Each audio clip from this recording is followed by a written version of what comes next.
Cancel Putin, not Pushkin. This was the slogan of the April 2022 information campaign at the Metropolitan Opera, a leading theater in the United States, one of the world's musical culture centers. My name is Anna, and since the beginning of Russia's full-scale invasion of Ukraine, I have been running a YouTube blog where I tell the world about our struggle.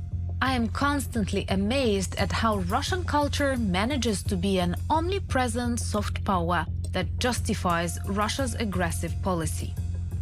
Why, despite the brutal war in Ukraine and Russia's international isolation in many areas, we still often hear, "What does culture have to do with it? And what's wrong with Pushkin?" Many people around the world are still convinced that Russia's genocidal wars do not diminish the importance of great Russian culture. Many people around the world still do not see how thoughtfully Russian culture has been constructing and serving the Kremlin's imperial policy for centuries.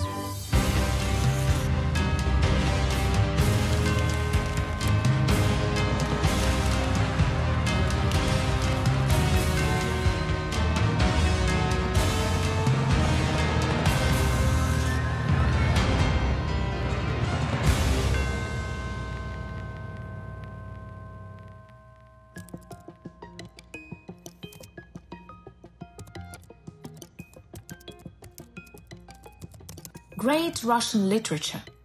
It's a phrase that seems to have become ingrained in the subconscious. If it is Russian literature, it is immediately great. But does this mean that German, French or English literature is inferior to Russian literature? Or that Shakespeare or Goethe were lesser poets than Pushkin? Yeah, it's a good question. Why do we speak about great Russian literature, great Russian culture, when we don't speak about any other cultures in that way? You know, culture is never entirely removed from political contexts. And Russian culture can never be entirely separated from the context of Russian political history. And that's a political history that has been largely about empire and imperialism. You know, especially when we think of the relationship between Russia and Ukraine. So it's a completely political construct. It's not any kind of value judgment of the quality of this culture. It's entirely to do with politics. Our task is to draw special attention of the society to Russian literature, to make Russian literature and the Russian language a powerful factor in Russia's ideological influence in the world. Russian literature has been a factor of Russia's ideological influence for centuries. The American professor Eva Thompson interprets Russian literature as imperial literature. However, for a long time, this imperialism remained out of the researcher's attention. Russian colonies were not overseas. They were contiguous to Russia, to ethnic Russia. And this was something that completely fooled a lot of scholars for many generations, because it seemed that Russia was just rectifying its borders by attaching this to Russia, by attaching that to Russia. Think about it. In the 19th century, the Russian Empire, Russia, was increasing its land possessions by 55 square miles per day. Do you realize how much land that means? Russians attached to Russia. That was all colonies. That was not Russia. That was somebody else's land, somebody else's culture being suppressed, and Russian culture being introduced instead. The Lviv Book Forum is the oldest book fair in Ukraine, which I love a lot and always visit. It is an important tradition with many meanings. The theme of the forum in the second year of the full-scale war with Russia is Writing the Future. Among other things, they talk about the imperial influence of Russian literature. The depth of this influence is ironically demonstrated by a volume of Dostoevsky in a flea market opposite the book forum in patriotic Lviv, in Ukraine, in the second year of the war. There are two false narratives about Russian literature.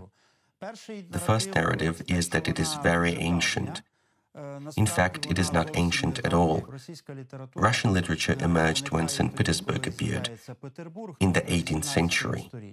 The second narrative is that it is great. It doesn't matter how this definition came about, but it is not true. It is as big as many other European literatures. How can we measure the greatness of literature in general? There are no clear criteria. We can, for example, check the number of Nobel Prize winners. Russia has 5 of them, but Poland has the same number. Italy and Spain have 6 each. The United States has 11. The United Kingdom has 13. And France has 17 authors with Nobel. When we talk about Russian culture and, above all, classical literature, the first question that arises is whether this is really world literature. If we take the images of Dostoevsky or Tolstoy, do these images speak to all people? Are they understandable? For centuries, Russian literature has been a soft power that has worked for the authority of the Russian government of any period and regime. What do most intellectuals, artists, and my colleagues from civilized countries fail to understand? That Russian culture was primarily an instrument of imperial influence, and practically nothing else. This does not mean that there were no talented authors there. There were talented authors, but the more talented they were, the more dangerous they were.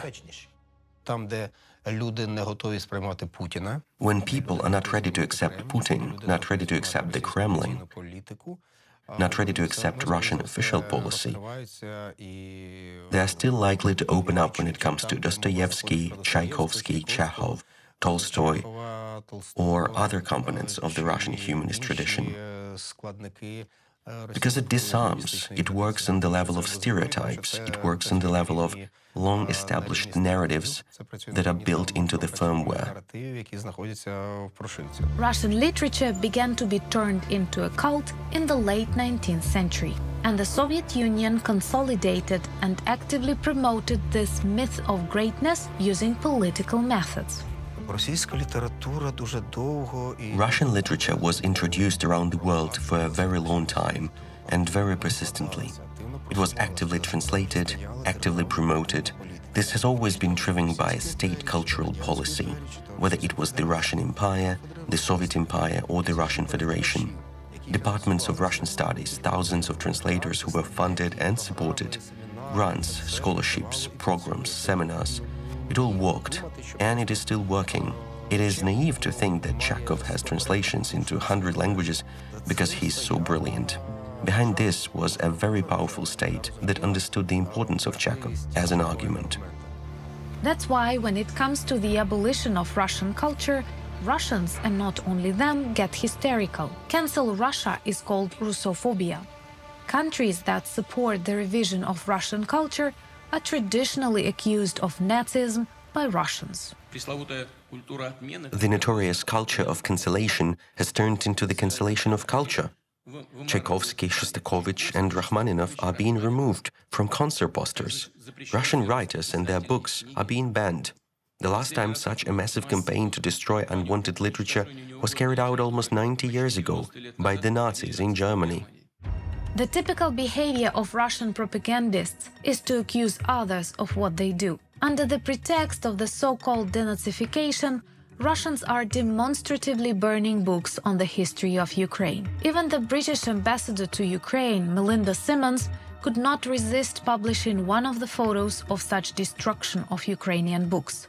She said, "This is not denazification, this is something opposite. The Russians are bringing their propaganda and their own edited versions of history to the occupied Ukrainian lands, so there are no sources of truth there."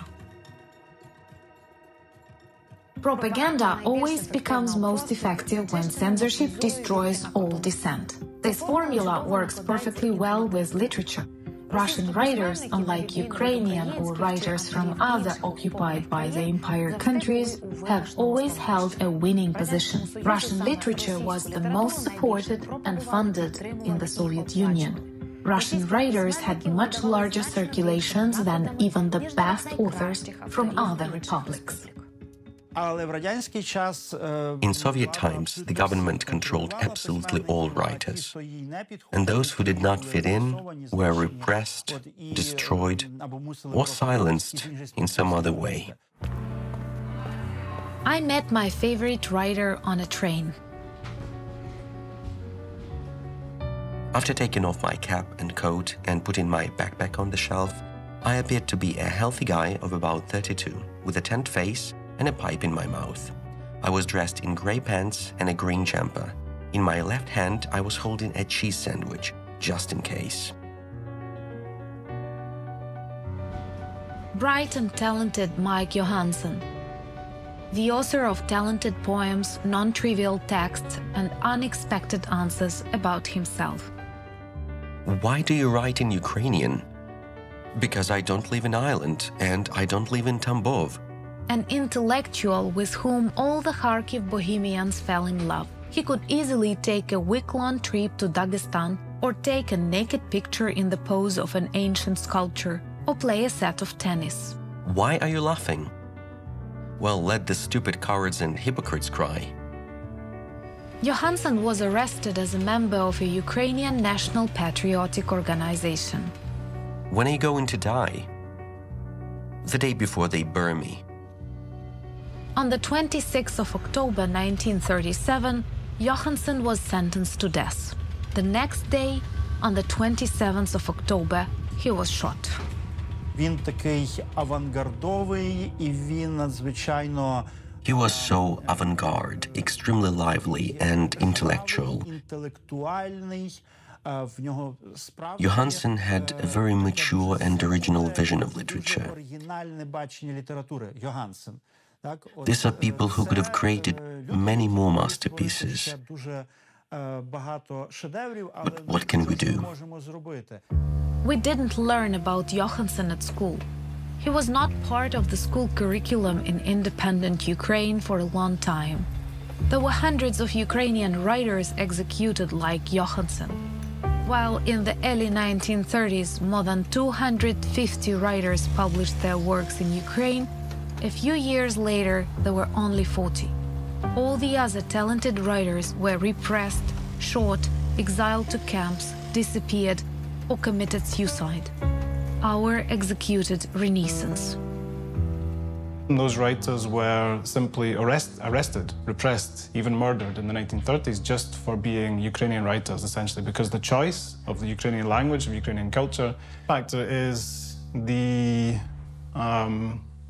what motivates a writer to write in a certain language was seen as so politically dangerous to the empire, whether it's the Russian Empire or the Soviet Empire, that these writers had to be eliminated.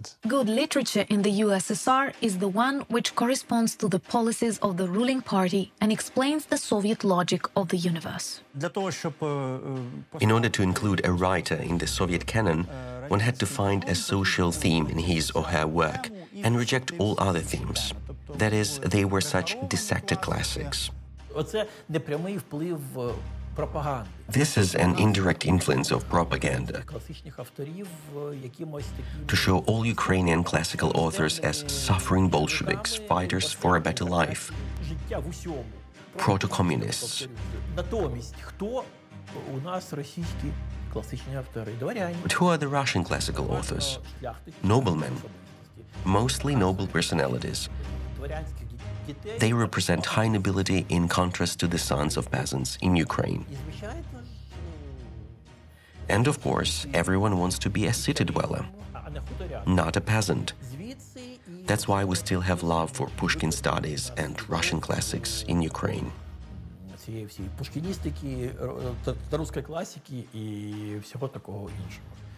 The classics of the previous centuries had to be read correctly, and only then were they allowed on bookshelves and in textbooks. According to the Russian version, who was the most prominent Ukrainian writer, Taras Shevchenko?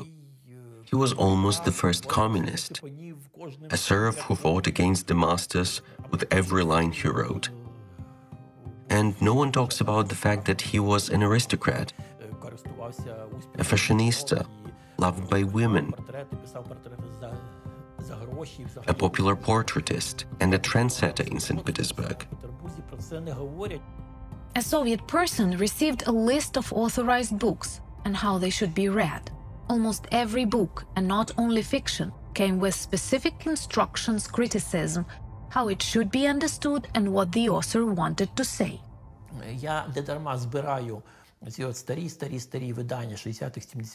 I collect old editions of foreign detective stories from the 60s, 70s, and 80s, published in Russia by the Molodaya Gvardia publishing house. Each book has a long preface with communist content, quotes from Lenin, Marx, and so on. The authors of the detective stories condemn the world of capital. The whole West is criminal in contrast to the humane Soviet Union. Even if there was nothing of the sort in the original work, it was completely explained to citizens of the USSR how to understand this or that work. In the center of Shepetivka, a town in Khmelnytsky region, an artificial hill was specifically filled in to build a monumental red building. The communists loved size and pathos, and they loved the correct writers. Today it is a museum of propaganda, and it was built in honor of Nikolai Ostrovsky, the author of the novel How the Steel Was Tempered. The plot and the image of the novel's protagonist, Pavka Korchagin, left no one indifferent. In the midst of revolutionary events, the young communist loses his health but sacrificially builds his dream future. In Pavka, everyone saw the tragedy of the author himself. Nikolai Ostrovsky wrote his novel while bedridden and gradually losing his eyesight. A work was needed to show that a person who is physically limited, like Nikolai Ostrovsky, who was blind and almost immobile, only able to move his hands and lower jaw, could still be useful to the party. Ex-officers of the Tsarist army, right and left Ukrainian socialist revolutionaries, any desperado who could muster a band of cutthroats declared himself ataman, and some raised the yellow and blue Petlura flag and established their authority over whatever area was within their scope of their strength and opportunities. Out of these heterogeneous bands, reinforced by kulaks and the Galician regiments of Ataman Konovelets Siege Corps, Chief Ataman Petlura formed his regiments and divisions. This kind of literature not only denies the idea of Ukrainian statehood, it can somehow be explained by the political and ideological component. But Ukrainians are simply caricatured in such literature. These are anti-Ukrainian texts. They are harmful because they portray Ukrainians as idiots, as criminals, as people who should only be condemned and rejected. The novel How the Steel Was Tempered was in line with top Russian propaganda to discredit the Ukrainian national liberation movement. Fighters for Ukrainian independence, especially Simon Petlura, were portrayed as organizers of Jewish pogroms. For decades, How the Steel Was Tempered became the most widely published work of Soviet literature. Ostrovsky was accepted into the Union of Soviet Writers and awarded the Order of Lenin. In 1936, the Ukrainian government presented Mykola Ostrovsky with a beautiful house with white columns in the city of Sochi. The House with White Columns for Nikolai Ostrovsky in 1936. 1937, let me remind you, was the year of Mike Johansen's execution, and hundreds of artists whose work did not conform to the general line of propaganda. Instead, literature useful for propaganda was distributed around the world. How the Steel Was Tempered was translated into 75 languages. In this way, the image of the fighters for Ukraine independence was discredited around the world with the help of alleged literature. 100 years have passed. Russian propaganda still uses the myth of anti-Semitic Ukrainians. And there are people who are ready to believe it. Centuries of discredit, millions of copies of books, translations, and film adaptations have done their job. If they did not convince, they at least sowed doubt. I started school when Ukraine became independent after the fall of the Soviet Union. Russian literature became foreign, but the number of its writers in the classroom was off the charts. This could have formed a completely logical impression that Russian was the pinnacle of world literature. In fact, it is now obvious that the number of Russian authors in school curriculum depended on how strong Russia's influence on Ukrainian politicians was. Yanukovych's protege, Minister of Education Dmytro Tabachnik, for example, was an outspoken Ukrainophobe. The desire to make a little trouble for a neighbor, to betray, to deceive your neighbor, agreeing to lose an eye so that the neighbor goes blind is a characteristic of emerging Ukrainian nation. What does such a minister do? He increases the number of Russian literature work in the Ukrainian school curriculum and approves its special status at the state level in the concept of literary education. Russian literature has a special role as an artistic and verbal heritage, in close interaction with which Ukrainian literature has been shaped for several centuries. We should take into account the place that Russian literature occupies in the universal system of spiritual and cultural values. For those who doubt that this is a Russian planned expansion policy, we advise to follow the further career of Dmytro Tabachnik. After the victory of the Revolution of Dignity in Ukraine, the man fled to Russia, where he received citizenship. In 2023, he ran for Putin's United Russia political party. Russian propaganda has repeatedly used Western figures for its own purposes. Even Empress Catherine the Great loved to be friends with enlightened philosophers. She sent them generous gifts, and in her letters she embellished the realities of her empire and its interests. In the 18th century, Voltaire, who was then extremely popular and considered almost, somebody who couldn't make mistakes in his thinking, Voltaire wrote a number of pamphlets against Poland. He presented Poland as a backward and unenlightened country, a country where there was no freedom of religion, as opposed to Russia, where there was freedom and where there was the Enlightenment rules were implemented. Well, guess what? Catherine paid Voltaire handsome sums for writing these pamphlets. And these pamphlets were written when the partitions of Poland were taking place. So you can get the end of the story by yourselves, right? Basically, this was pure corruption. And when a Polish scholar named Henryk Glembowski from Jagiellonian University went to Moscow and tried to find out, documents and details about that, write about it, he was told that this is still a state secret. After 2.5 centuries, the corruption that Russia...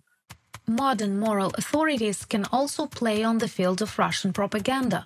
Yuval Noah Harari is a popular Israeli historian and futurist. In his book 27 Lessons for the 21st Century, he discusses life in a society overloaded with information. The author illustrated the chapter Post-Truth with fakes created by Vladimir Putin when he denied the presence of Russian troops in Crimea. But in the version of the book for the Russian market, Harari criticized the statements of American President Donald Trump. And the conquest of Crimea by Russia, which the author describes in the English language edition as Moscow has struck fear into the hearts of the people, becomes the reunification of Crimea with Russia in the Russian language version. At first, Harari denied the fact of rewriting. Then he admitted that he had authorized it in order to enter the Russian market.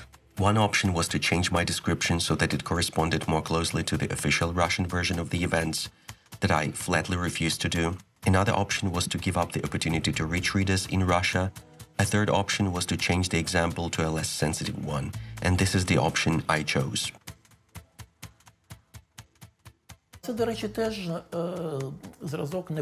By the way, this is also an example of the indirect influence of Russian propaganda. Why? Because by some miracle it is believed that Russia needs to be reached. If I'm published in Russia, they will read me and understand me. Even 2 years after the start of Russia's full-scale war, you can still buy a magnet with a romanticized description in the Metropolitan Opera shop. Created exclusively for the Metropolitan Opera, this black magnet features and is inspired by the Met's production of Tchaikovsky's Eugene Onegin, which is based on Alexander Sergeyevich Pushkin's iconic verse novel. Who'll stand the ground when odds are heavy? A haughty Lach, a faithful Rus? The question is if Slavic floods will ever blend in the Russian Sea, or it'll reduce. In many works of Russian classics, the idea of Russian greatness is expressed, and that there are no Ukrainian or other cultures of enslaved peoples. And the people themselves either do not exist or are much smaller, inferior to Russia, and therefore Russia has the right to come and help. Тобто розказувати про те, які That is, to talk about Russia's civilizational mission and how it brings this blessing. і як вона несе In the literature of every period that was created in Russia, періоду, яку творили там на півночі, ми можемо we can find corresponding views in parallel with the humiliation of other nations. інших націй. Not only the Ukrainians, but also other nations, which they treated in their literature with disdain. Russian imperialism is an interesting one because Russia's colonies, the territories that it sought to colonize, many of them were, these were places that already had strong cultural literary traditions. They were places that would sometimes look at this empire that had come to dominate them and compare their cultures with the culture of the empire and think, well, our cultures are just as advanced, if not more advanced than theirs. And so there's a kind of, I suppose, a complex within the Russian imperial project that needs to insist upon this idea of greatness, precisely because they're not entirely sure that it is so great in comparison to the cultures that they try to dominate. In 1830, the national liberation uprising of Poles and Lithuanians against the Russian Empire began. Pushkin, who was already the main court poem at the time, reacts very quickly to these events. The news of the Polish uprising completely shocked me. We can only feel sorry for the Poles. We are too strong to hate them. The war that is beginning will be a war of extermination, or at least it should be. After all, the Poles must be strangled, and our slowness in doing so is intolerable. Pushkin's poem To the Slanderers of Russia, written in 1831, was quickly translated into other languages. After all, it was nothing more than political propaganda in poetic terms. Pushkin, who is now being separated from politicians, believed that Poland's independent state existence was contrary to Russia's interests and called the uprising Russia's internal affairs.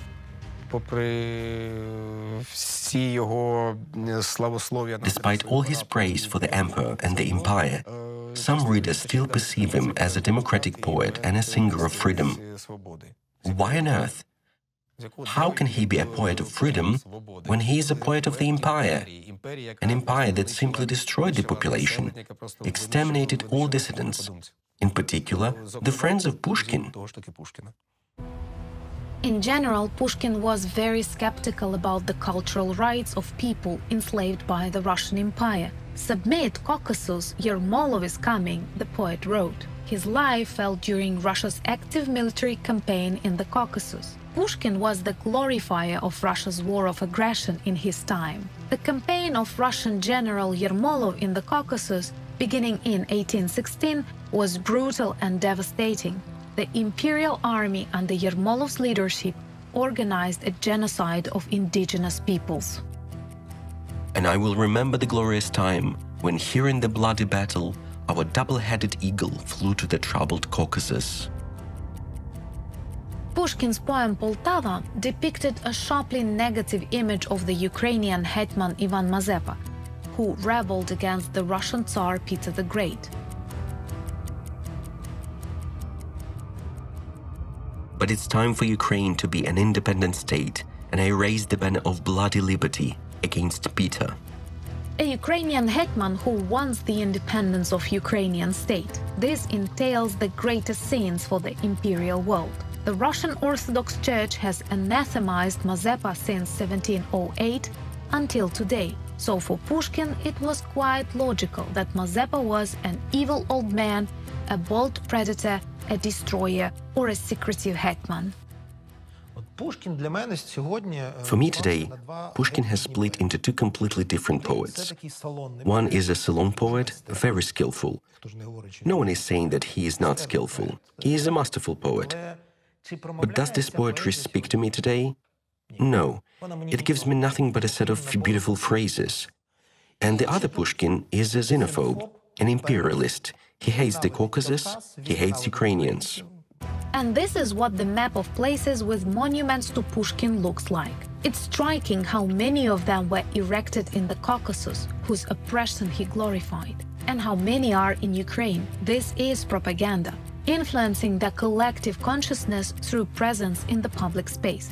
Who would doubt the greatness of such a poet? He is a monument.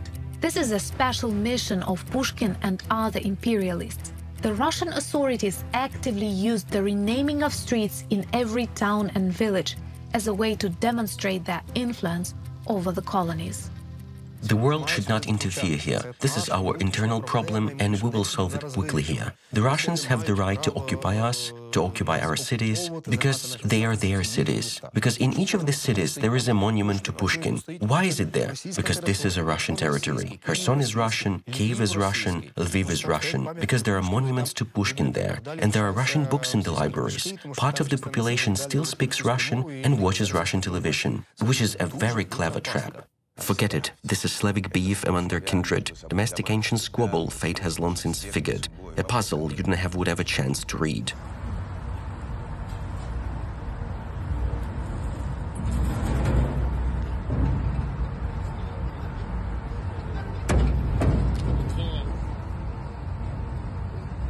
Why do you need to cancel innocent authors?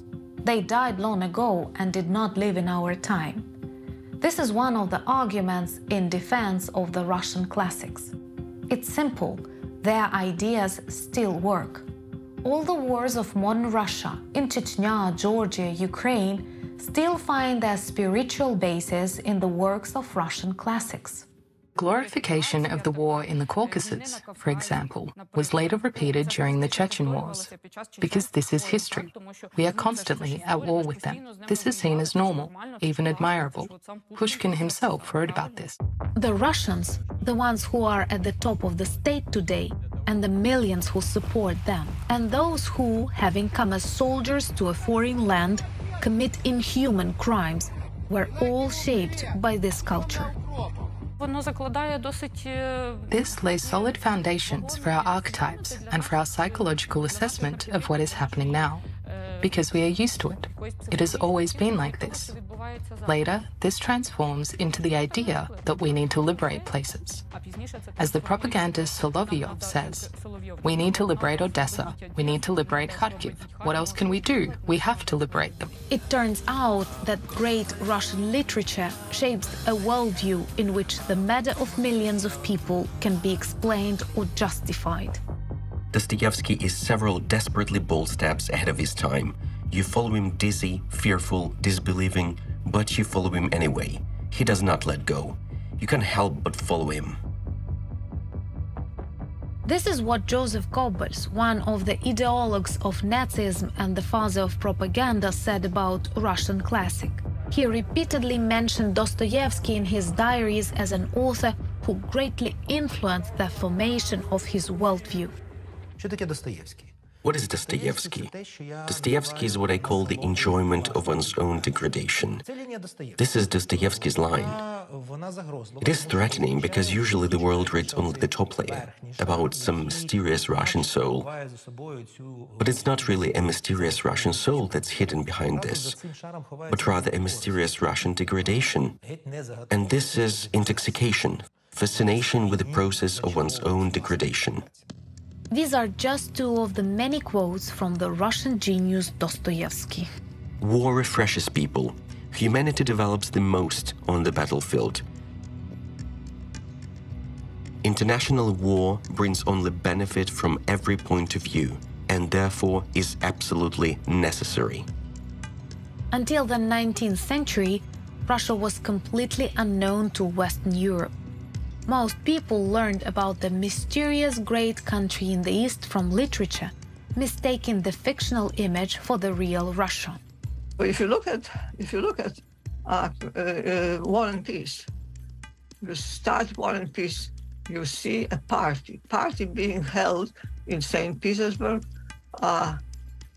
And who is at that party? Well, the very top of Russian society, not just nobility, very highest aristocracy. That's very important because we frequently think that, you know, the family of the Rostovs or Bolkonskis or Bezukhovs was typical of Russia. No, this is, you know, the 400 families of Russia. They're completely separate from real Russian society. If you look at the movement of troops in Tolstoy's novel, Russia begins behind East Germany. The nations between Germany and Russia are simply not important. They don't exist. And so millions of readers get a simplified and favorable picture of the world. The West, Russia. Tolstoy created an image of Russia that never existed. He created fictional images in his novels that are attractive, that create a completely false picture. What? The Russian Empire was a beautiful country where everyone had a wonderful life? No, it was not. It was a xenophobic, proto-fascist Russian Empire. Most of the literature that Russia aggressively promotes in the world is filled with the imperial spirit. It romanticizes conquest. It glamorizes violence. It convinces Russians that the neighboring peoples are smaller, dependent, derivative, and that they need to bring them their own Russian identity. If neighbors do not understand this, it should be explained by force. Alexander Solzhenitsyn was one of the Nobel laureates and dissidents in the USSR. In his work, The Gulag Archipelago, he seems to be liberal on the Ukrainian issue. Why are we so irritated by Ukrainian nationalism? The desire of our brothers to speak, to raise children, to write signs in their own language? But this is 1973, when Ukraine was in the grip of the Soviet Empire, which Solzhenitsyn criticized so much. In 1991, his rhetoric in his letter to Boris Yeltsin was completely different. This is very acute with the borders of Ukraine and Kazakhstan, which were arbitrarily drawn by the Bolsheviks. The south of the present-day Ukrainian SSR, Novorossiya, and many cities on the left bank have never belonged to the historical Ukraine. The Ukrainian issue has broken down many Russian liberals. This one is another Nobel laureate, a man who fled Russia himself, Joseph Brodsky. God bless you, eagles, Cossacks, hetman choppers. Only when you come, you will die. You will wheeze, scratching the edges of the mattress. Lines from Alexander, not Taras's lies. A Russian Jew, Brodsky, who was forced to flee the Soviet KGB system, was forced to leave his homeland. He went abroad and made his career there. And he retained the imperial worldview until the end of his days. These are things that Europeans and Americans simply do not understand. Mikhail Lermontov lays down xenophobia from his children's lullabies. A stream is flowing over the stones, a muddy shaft is splashing, and the evil Chechen is curling to the shore, sharpening his dagger. And what do modern Russians do when they come to Ukrainian land? They erect a monument to Pushkin and kill a Ukrainian children's writer. Volodymyr Vakulenko was a Ukrainian writer and translator who was killed during the occupation in the Kharkiv region. His body was found in a mass grave among hundreds of other tortured people. Volodymyr Vakulenko was not killed by Putin or Shoigu. He was killed by ordinary Russian guys who came to Izum. Perhaps they were mobilized, perhaps they were volunteers, perhaps they were contractors. God knows who they were. They are ordinary Russian guys who have their own families and their own children. They love mom and dad, they love Russia, they love Russian culture. Maybe they weren't very intellectual, but they hadn't done anything wrong in their lives before. But they came here and just killed some Ukrainian, because someone told them that he was a whole who supported Ukrainian independence.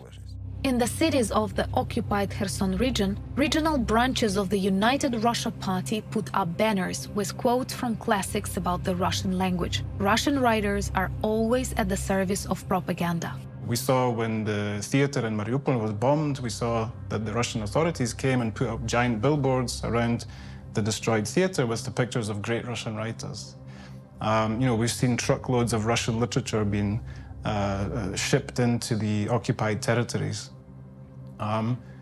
So the Russian state is using culture, it is using literature as part of its military operations, essentially, as a complement to them, as an addition to them.